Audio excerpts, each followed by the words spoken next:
Mr. Sandman, bring me a dream.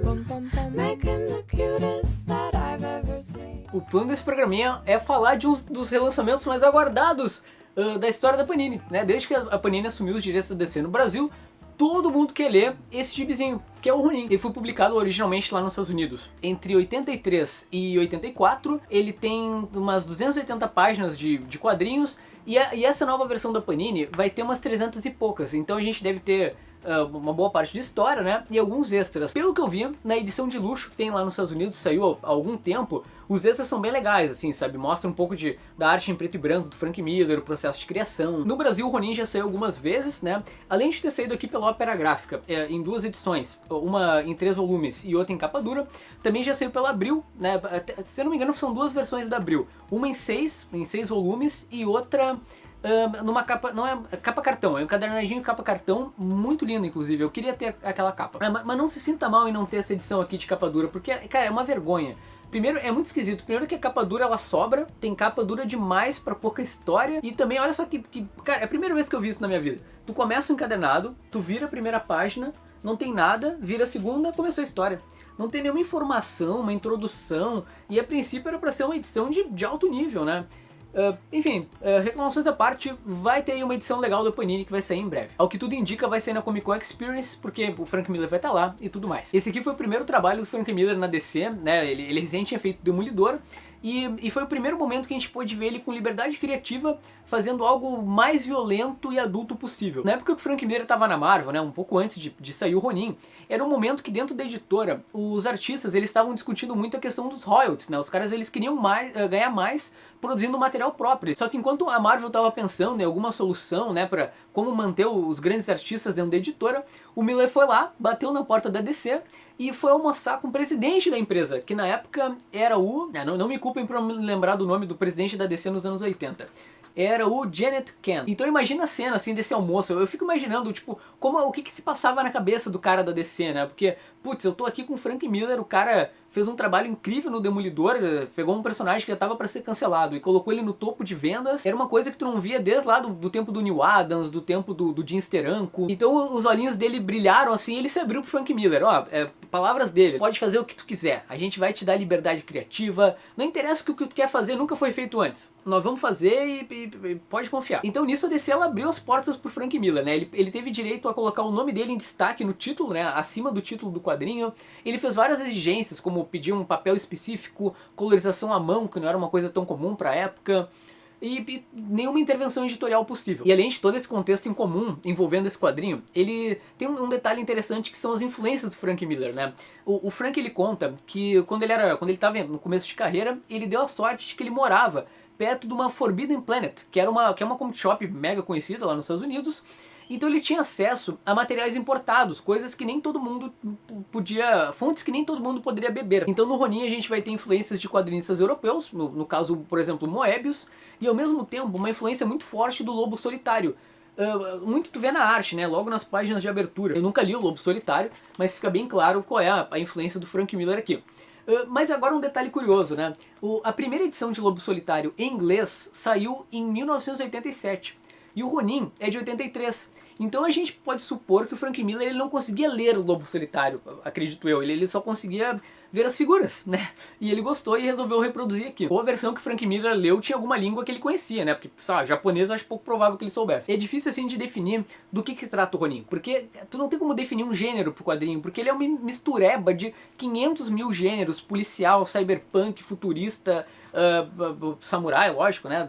Tem o tema da vingança comuns nas obras orientais. Mas a trama seria o seguinte, né? A gente tem na época do Japão feudal um samurai que estava enfrentando um demônio por conta de uma espada. Os dois acabam morrendo e eles vão reencarnar num futuro, se eu não me engano são uns 800 anos depois, num futuro dominado por onde Nova York é dominada por uma mega corporação, e ao redor desse complexo industrial tu tem as gangues que dominam a cidade, e o personagem principal da história é um sujeito que não tem nem os braços nem as pernas, mas ele tem uma capacidade de telecinese.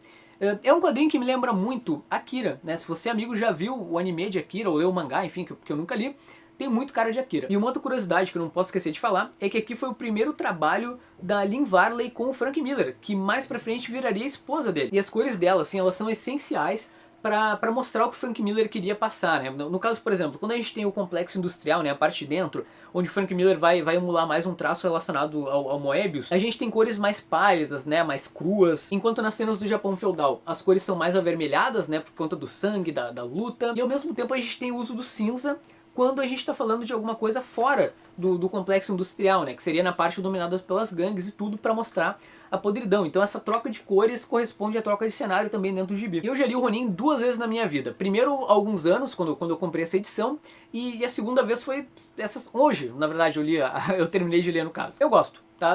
Na verdade, eu sou uma bitch do Frank Miller, cara. Eu curto muitos trabalhos autorais dele, sabe? O Hard Boiled, o Sin City, o mesmo... Martha Washington Vai à Guerra. Eu gosto de ver o Frank Miller se soltando.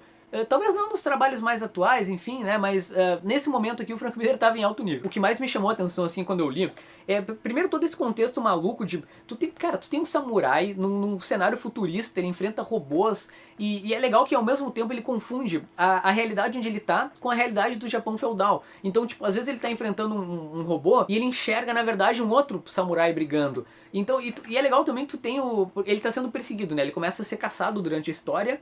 E aí ele vai enfrentar os guardas dessa cidade com arco e flecha, cara. Tu tem um samurai com espada e arco e flecha enfrentando uma legião de soldados armados até os dentes com equipamentos futuristas. Também eu acho que o Frank Miller aqui ele usou um pouco de referência do 2001 Uma Odisseia no Espaço, né? Porque aqui tem uma inteligência artificial que vai ser importante para a história, né? Ela acaba se desenvolvendo de um jeito meio esquisito, começa a despertar o interesse das grandes corporações. Talvez a minha única reclamação na primeira vez que eu li foi sobre o final, porque tem um plot twist durante a história, não vou falar o que é, mas o Frank Miller ele desfaz uma coisa muito legal que ele criou durante a história, mais pra perto do final. Na primeira vez que eu li eu não gostei muito disso, sabe? Mas agora relendo, e também eu entendi um pouco melhor o final, né? Nessa segunda leitura, eu gostei mais ainda do gibi, sabe? Curti ainda mais. Na verdade, eu acho que a primeira vez que eu li meio desatento, então quando chegou no final eu não peguei bem o que estava acontecendo, porque ele não é um final que se explica, sabe? Tu tem que ler com calma, entender o que está acontecendo e tudo.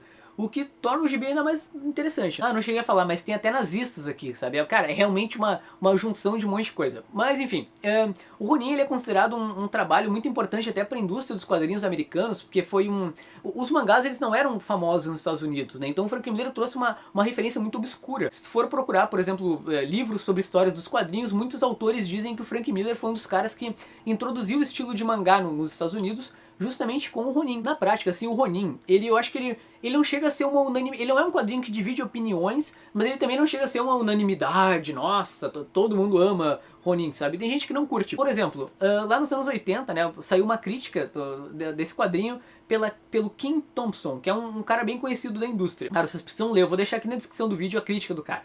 É terrível, assim, ele diz que ele praticamente chamou a arte do Frank Miller de um lixo. Ele disse que o Frank Miller, os quadros dele são muito parados nesse quadrinho, não deu certo a forma que ele mudava de um estilo pro outro. Diz que o Frank Miller não sabia contar história, mas eu acho que ele exagerou, sabe? Mas enfim, eu inclusive estava conversando com amigos meus que leram na época e tudo, disse que não foi uma coisa, nossa, todo mundo adorou. Mas atualmente é considerado assim um quadrinho cult. Eu acho que tu tem uma probabilidade muito grande de gostar mais de Ronin se tu for um fã do Frank Miller, sabe? Se tu leu outros trabalhos dele e tudo, aqui tu vai ver ele sem as rédeas fazendo o que ele quer. E pra terminar, algumas informações interessantes sobre o Ronin. Vários estúdios já compraram os direitos autorais do quadrinho, mas nunca saiu o filme. Inclusive Darren Aronofsky, né, um diretor que eu gosto muito, estava envolvido uma vez num projeto, mas não rolou, né, lamentavelmente. Uma outra curiosidade meio maluca é que as Tartarugas Ninjas, elas foram criadas como uma paródia tanto do Demolidor quanto do Ronin do Frank Miller, tu vê só. Até não sei se já reparou, mas no acidente que as Tartarugas Ninjas são criadas, na verdade é o mesmo acidente que deu origem ao Demolidor. Tá? Preste atenção nisso, é uma coisa muito maluca se tu for dar uma olhada no volume 1 das Tartarugas Ninja. Também a gente tem o Samurai Jack, que é uma animação que é completamente inspirada no Ronin, assim, é descarrado, assim, a mesma história e tudo mais. O próprio autor, ele assume que ele é um fã do Ronin. E é isso, tá aí, né? Esse é um bom momento de tu ler um quadrinho que foi mega influente na indústria na época, um trabalho de um cara que é um visionário, né? Tu vê desde aqui o Frank Miller já estava pensando, por exemplo, em fazer uma colorização melhor, de fazer um formato mais luxuoso pro quadrinho. É um cara que sempre trouxe influência de fora para os comics americanos. Então, putz, dá uma lida em Ronin, não tem como, dificilmente acho que tu vai desgostar, né? Se tu gostou de tudo que eu falei até agora e se interessou pela história, acho que vai ser uma bela leitura. E se tu já conhece Ronin, eu espero que as informações passadas tenham sido úteis, porque eu pesquisei bastante sobre os quadrinhos, vocês não têm noção. Livros, artigos de jornais da época, eu procurei pegar pedacinhos e pedacinhos de entrevista de pessoas que falam sobre o Ronin. Eu também não cheguei a falar, né? Mas Ronin era pra ter saído pela Marvel na época, né? Era pra ser uma graphic novel da Marvel. E no fim, não, né? Também eu vejo autores que dizem que a linha Epic da Marvel, que é a linha que, por exemplo, saiu o Dreadstar, do Jim Starlin e algumas outras coisas, é uma resposta da Marvel ao lançamento do Ronin. Tá? Mas isso é uma coisa mais obscura, pra ver como foi um quadrinho influente, né? Se isso se confirma mesmo. É isso, tá? Tua companhia foi um prazer. Links dos últimos programinhas aqui do canal, um videozinho melhor que o outro. E tchau, tá? Fui. Tchau, tchau.